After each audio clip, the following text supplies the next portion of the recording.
Welcome to the paper analysis of mock test 1 of chemistry paper. Hope you have attempted all those questions. I deliberately made some questions easier for you for the first mock test, but don't expect this for an upcoming test. Okay, so let's get started to the paper analysis. I just took on same paper what you have submitted just before. The first question is about the equilibrium constant Kp for the reaction 2NO plus O2 gives 2NO2. The Kp value, that is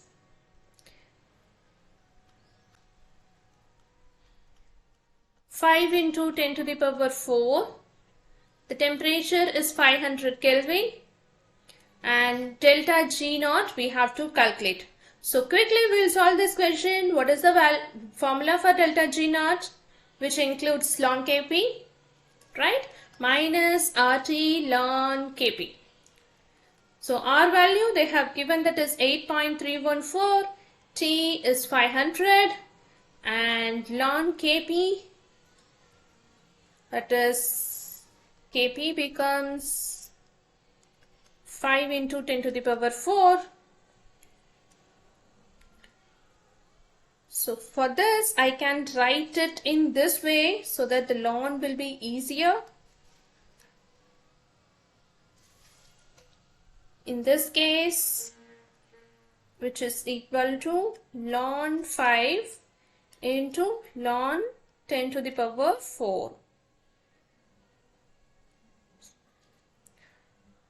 So here upon doing these calculations, I'll be ended up with ln 5, that is 1.609, and ln 10 to the power 4 is coming around 9. So multiplying this into that, you'll be ended up with 449ish, so which becomes minus 450. That is the answer to the first question. Let's move on to the next question, asking about a solution is prepared by mixing 0.5 moles of NaCl and 1 mole of KCl in 1 liter of water.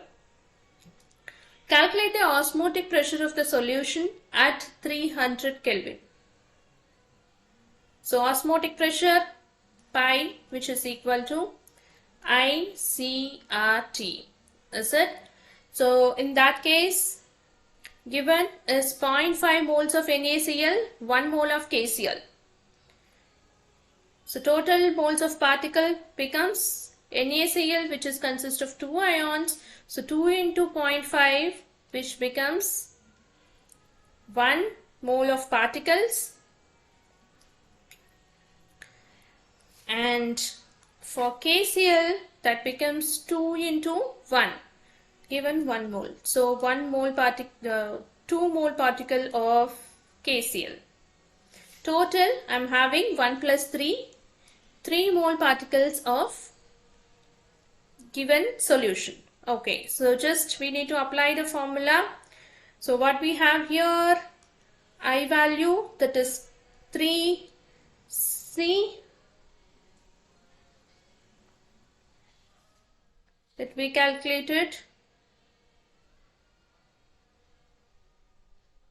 R value, that is given as 0.0821 into 300.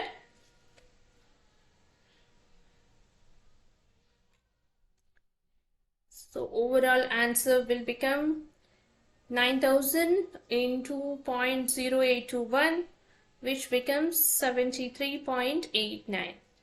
So answers are not so close, so that easily you can approximate the values and do the calculations.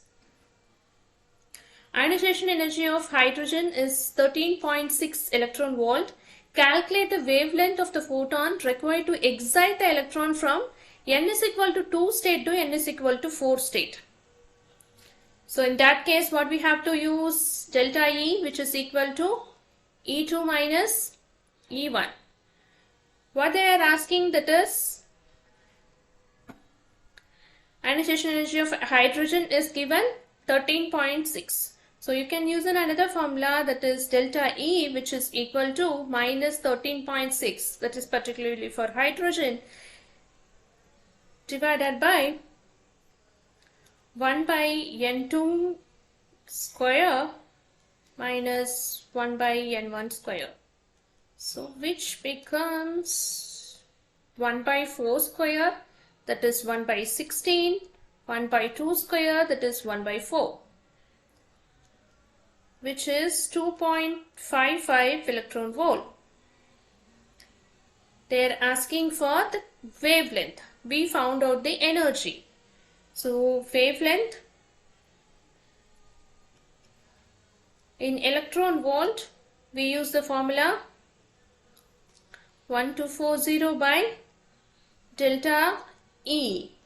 So 1240 divided by 2.55, which will be 486 nanometer. The next question, identify the major product when chlorobenzene reacts with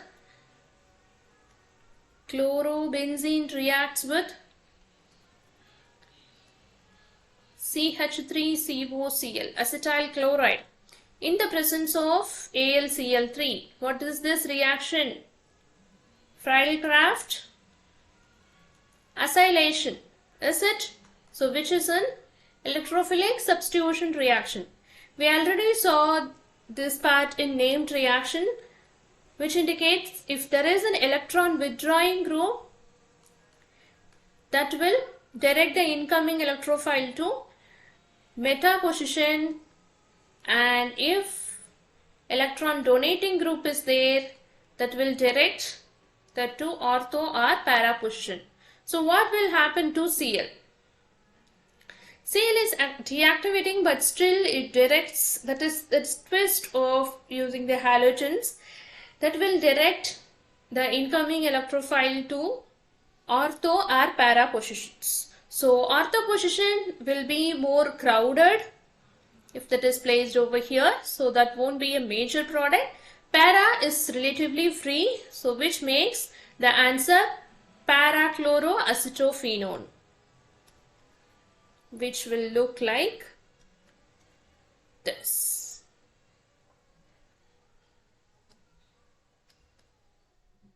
Sorry, yeah. Okay. Then which of the following carbocations favorable for SN1 reaction mechanism? So SN1 we already discussed it, so which involves two-step mechanism and unimolecular reaction. So carbocation stability, which is very important. So carbocation stability follows the order. Tertiary comes first, secondary, and then primary, and then methyl, so on. So do we have tertiary over here? Yes. CH3 3 times with attached with a single carbon. The next question, identify the reagent used for the following conversion. What had happened? Primary alcohol to aldehyde. It's just a oxidation reaction. That's it. We already talked about it and saying you for a revision. Primary alcohol upon oxidation will give aldehyde. Further oxidation or using strong oxidizing agent, it will lead to give you carboxylic acid. Secondary alcohol will give you ketone, and further oxidation will give you carboxylic acid with less number of carbons. It will get split up over there. Okay. So here we just want primary alcohol to aldehyde. That's it. So what about the options? The first option, which is PCC. So PCC talking about the conversion of, that is a limited oxidation. It's not going forward with formation of carboxylic acid from primary. It's just exclusive for primary alcohol to aldehyde. So this is the answer. What about the second one, KMNO4? Is this also a oxidizing agent, but very strong oxidizing agent? So this will lead to give you carboxylic group. So RCOOH will be forming rather than forming a aldehyde group. What about sodium borohydride? These guys are reducing agent, not an oxidizing agent. Okay. So this won't be our answers. Next question. Which compound undergoes Cannizzaro reaction? So this I deliberately make it super simple. Which will undergo Cannizzaro reaction? Which are not having alpha hydrogens. So if I'm talking alpha hydrogen means the carbon which is just next to the functional group. The hydrogen attached to that carbon is alpha hydrogen. So if I'm talking about acetone, these are alpha hydrogens. So this will not undergo Cannizzaro reaction. No alpha hydrogen compound will be required. What about acetophenone? Acetophenone, it is having alpha hydrogen. And acetaldehyde, yes, it is. What about formaldehyde?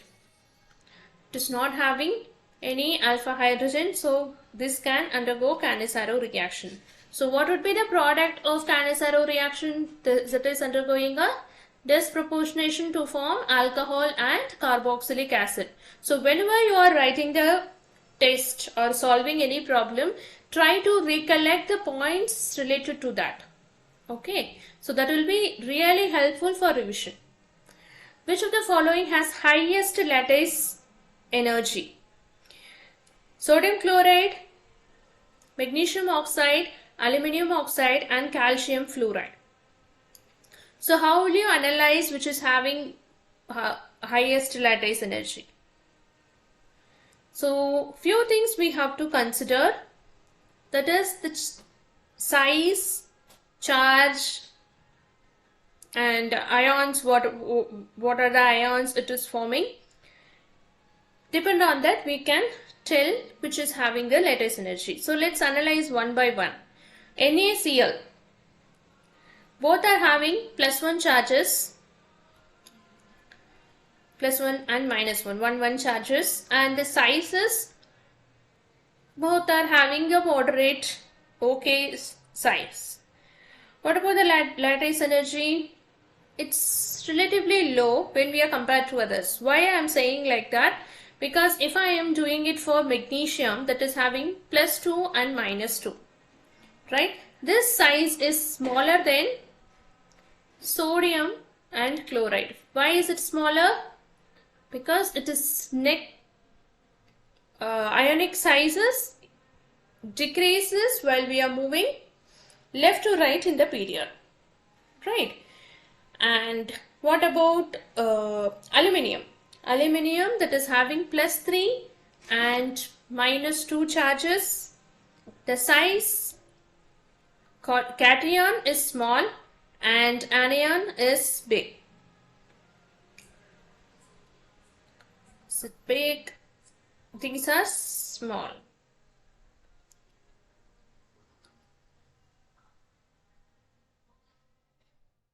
What about calcium and fluoride? So they are having charges +2 and -1. The lattice energy is high but lower than magnesium oxide. Why is it so? Due to the lower charge on the anion compared to oxygen and magnesium oxide. Okay, so answer to this question is MgO. Then comes an interesting part. The compound, what is the character? Okay, so for this kind of question, leave the atom or the metal which is outside the coordination sphere. So here I am having FeCN6 3 minus. That's it. So that it can form K3 FeCN6. Okay. So we have to find whether that is exhibiting optical isomerism or not, contains what oxidation state, has low spin or high spin, and about the magnetic behavior. First thing first, will it exhibit optical isomerism? No, right? So all those sides are same, so will not exhibit any optical isomerism, that will have symmetry. So this rules out. And what about the oxidation state? So oxidation state becomes 6 minus 3 Fe 3 plus. So it is not in 2 plus oxidation state. It has low spin. Let's take. It is true or not. Fe 3 plus means what would be the electronic configuration? After argon, the normal iron atom will have 3d6 4s2. Here that will become 3d5 4s0. Is it? So let me fill this in here. 5 electrons and 0, which makes it paramagnetic. Okay, so more number of unpaired electrons, which means that it will have high spin, and this is not low spin configuration. Paramagnetic is the right answer. Which of the following oxides is most acidic? So trend across the period, we have posted a formula sheet, a cheat sheet for periodic properties as well. Increasing acidity will be, you can follow for left to right in the period. So acidity increases. So by comparing that, which will have most acidic? You can consider the electronegativity, oxidation state and bond strength. Among these, P2O5 becomes more acidic. What is the shape of xenon fluoride? Okay, so here I am giving you a trick to find out the lone pairs and bond pairs and shape and etc. Okay. This method may be little vary from your textbook method, but this will helpful for finding out the perfect lone pairs and bond pairs. Let's see how many valence electrons are there in xenon? 8, right? What about fluorine? That is 7.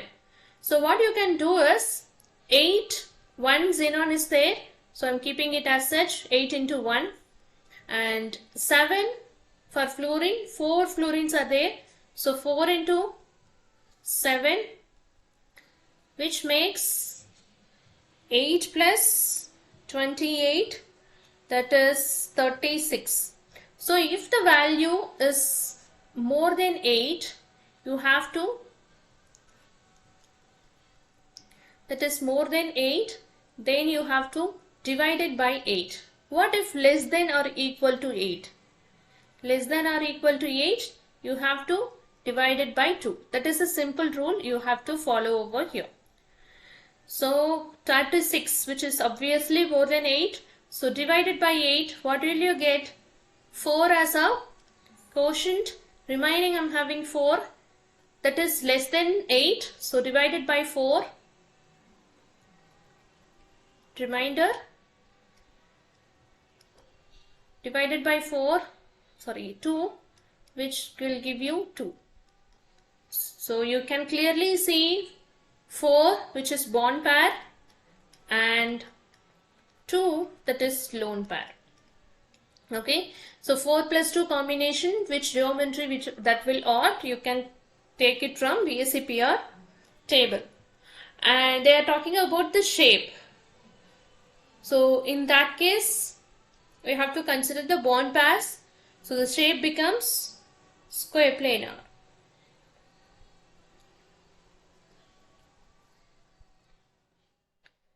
Which of the following has maximum number of unpaired d electrons? So unpaired d electrons, let's write the electronic configuration. After argon, chromium as an atom, that will have 3d5 4s1. Here that is 3 plus, so 3d 3. So all three are unpaired. And what about iron 3 plus as an atom, that will have 3d6 4s2. Now this is in 3 plus state, so 3d5. And manganese plus, so as an atom manganese will have 3d5 4s2. Here that will become 3d5 4s1.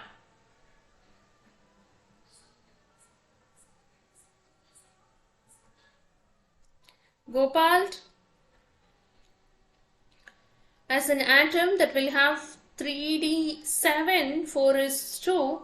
Here that will have 3d7 4s0. Okay, so this is having 3 unpaired electrons, this is having 5, and what about this, which will have 6, and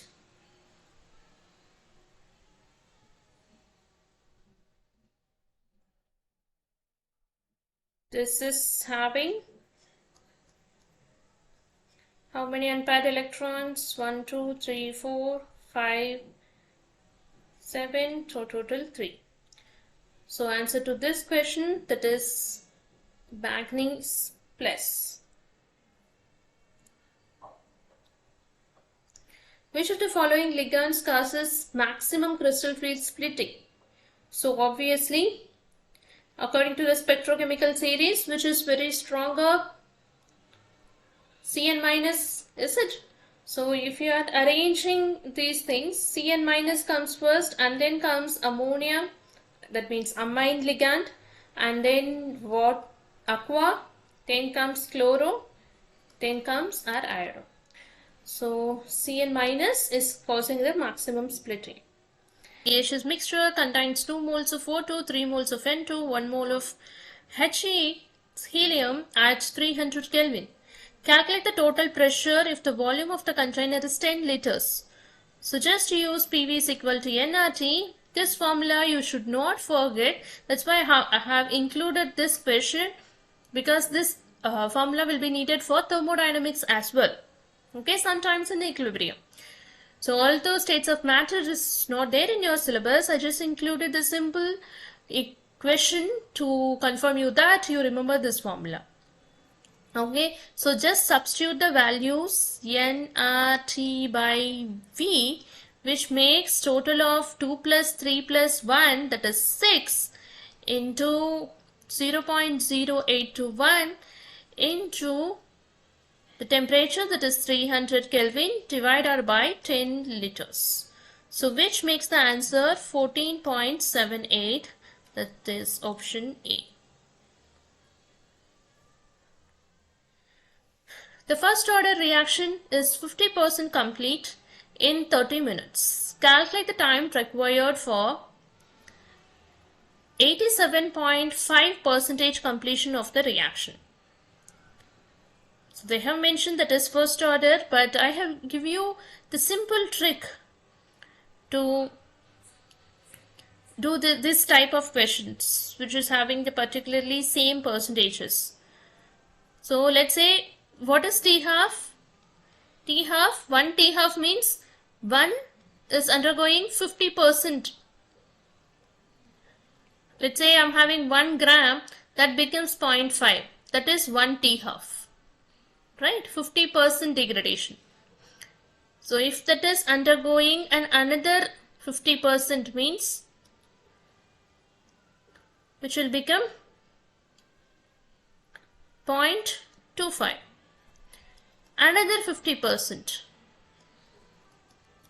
then that will become 0.125. Is it? So these are another T halves.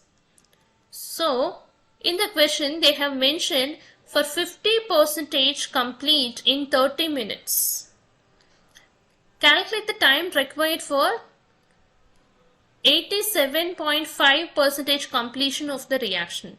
So 87.5%, which is how many T halves? 50 plus 25 plus 12.5, which is 87.5%, that is 3 T halves. So for 50%, 30 minutes means 3 to the same time, that becomes 90 minutes. Which of the following compounds show tautomerism? I have told you tautomerism will be exhibited by the compound which will have the alpha hydrogens and that is connected to the double bonded sister. So CH3, let me write it like this.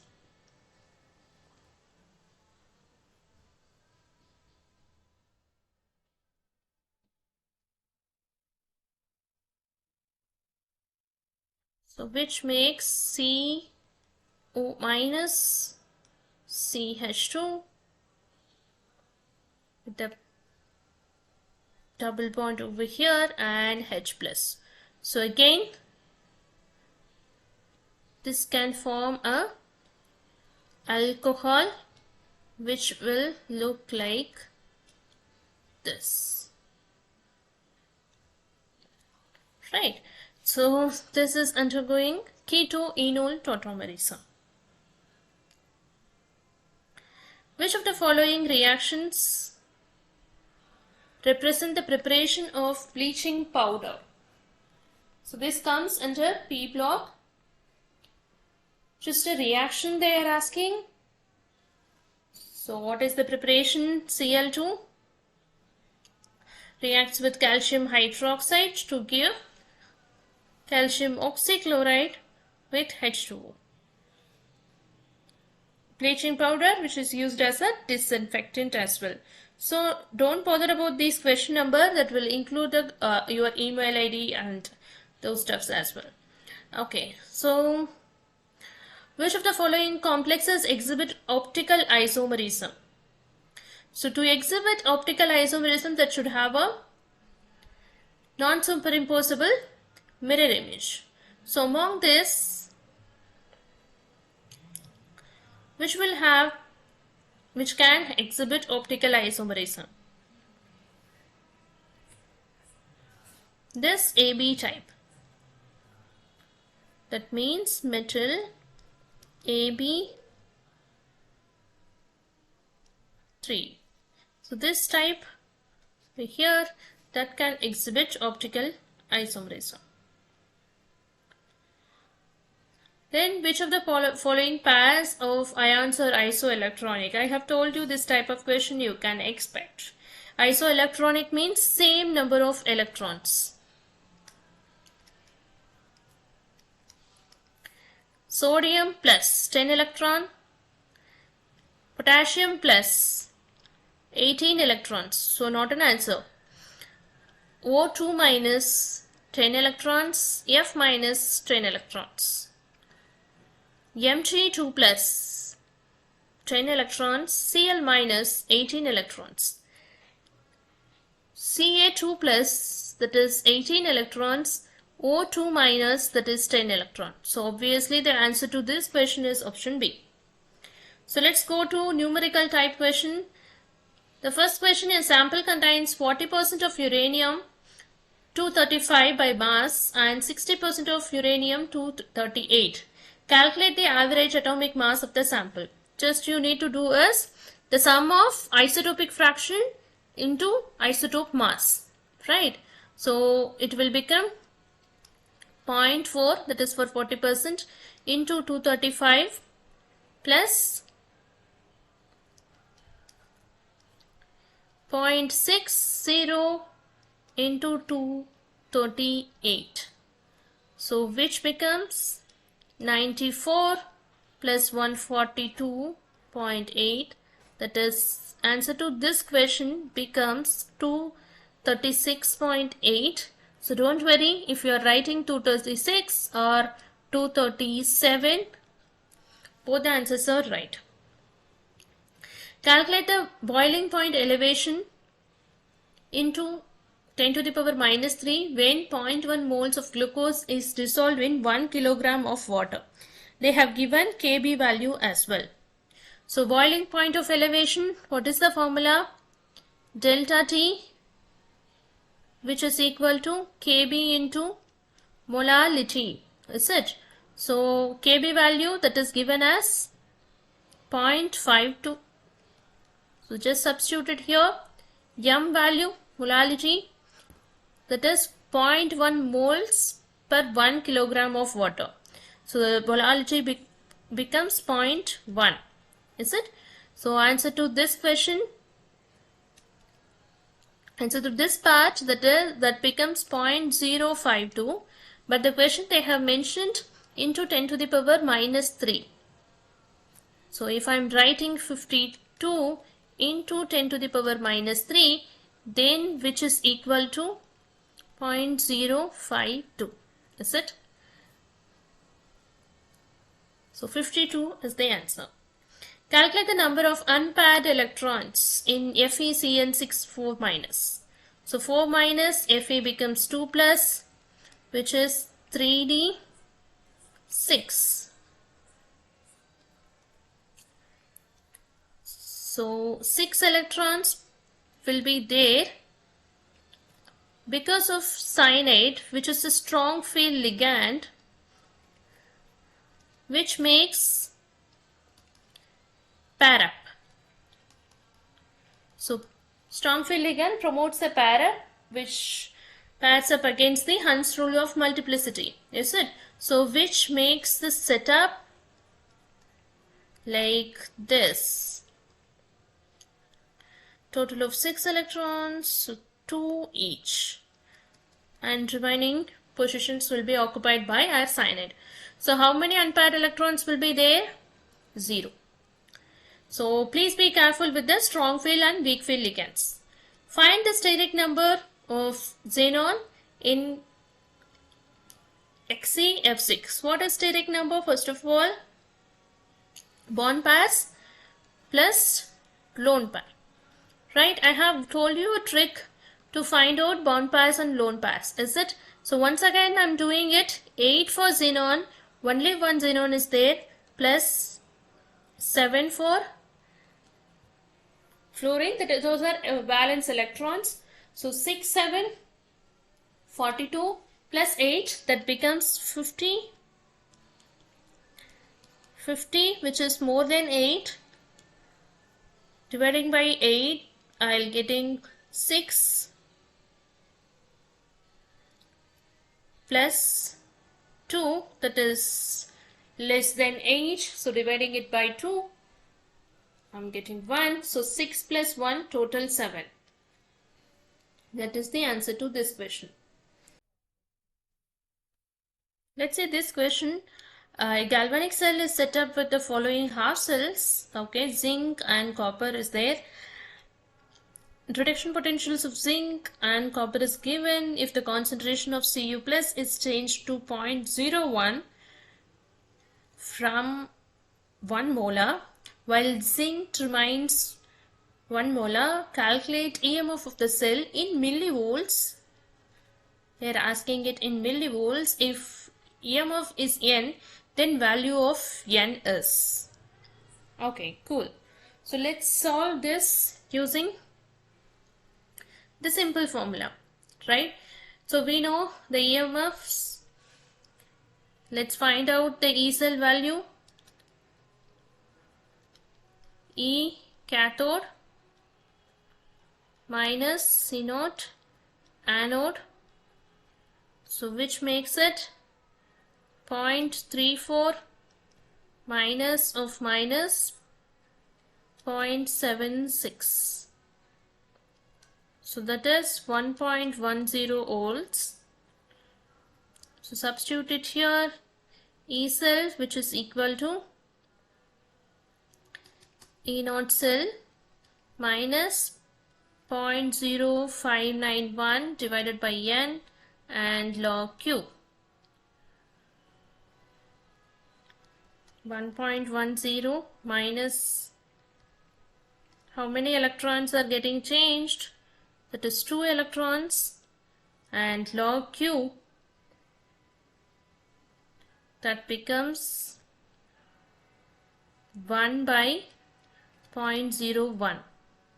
So overall your value of Q, that is 100, log 100 becomes 2, so 2 will get cancelled over there, remaining 1.10 minus 0.0591, which makes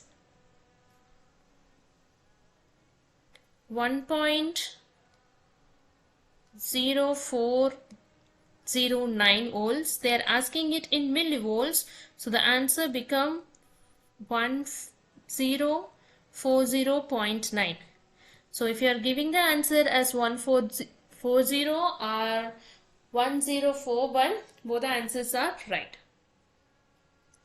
Then KSP of PbCl2 is this much, and if KSP into 10 to the power 6 equal to n, then value of n is, so KSP,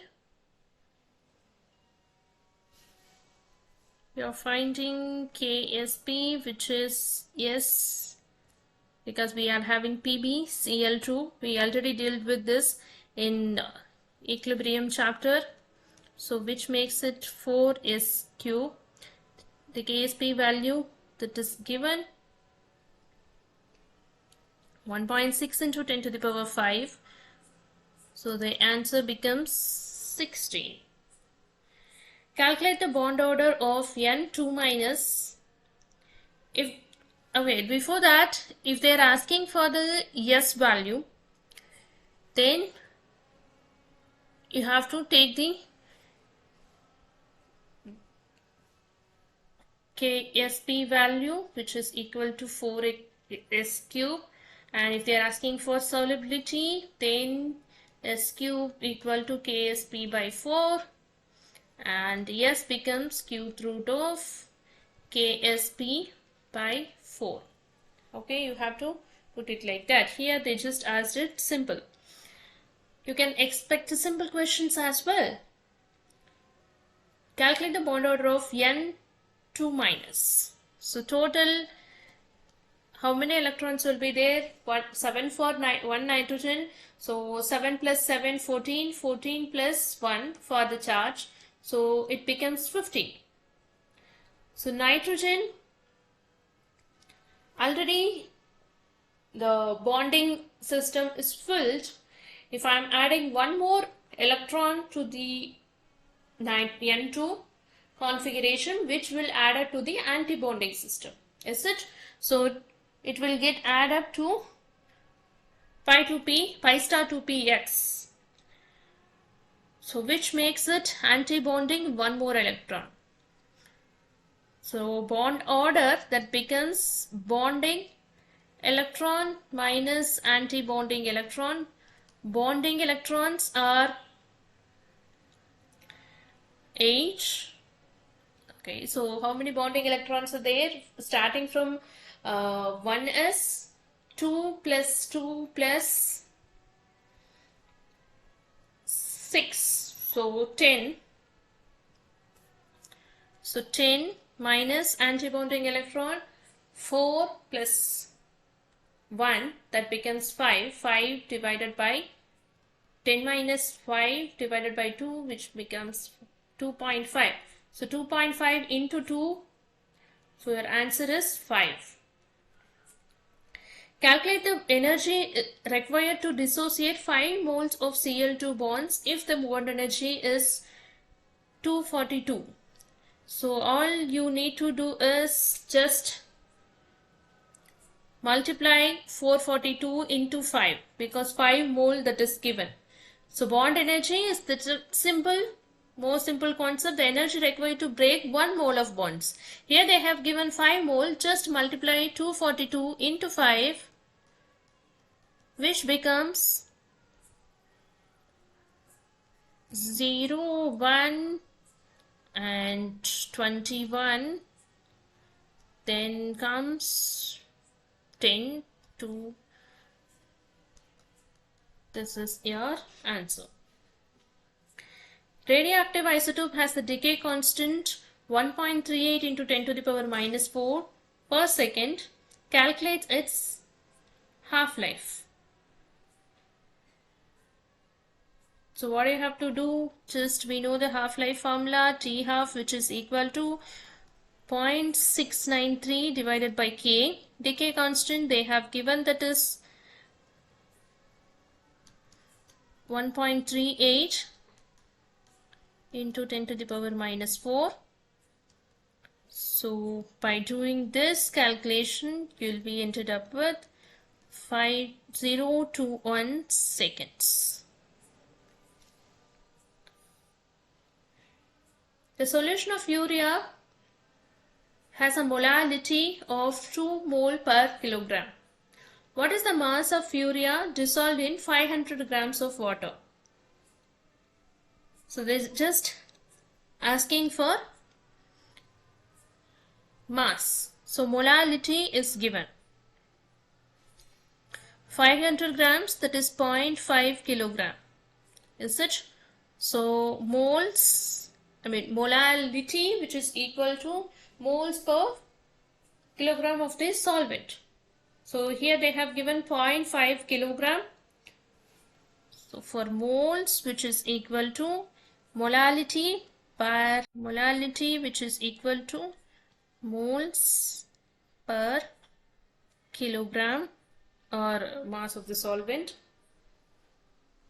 So now I want moles. So which makes molality into kilogram mass. So molality, that is given as 2 per mole. Here I am having 0.5 kilogram, which becomes 1 mole. So 1 mole of urea, that is 60 grams of urea, because molecular mass or molar mass of urea is 60 gram per mole. So 1 mole, which is equal to 60 grams. So hope you have find this session useful. Practice more and more questions. Your next mock test will be coming very soon. So by the time, practice more questions. Thank you.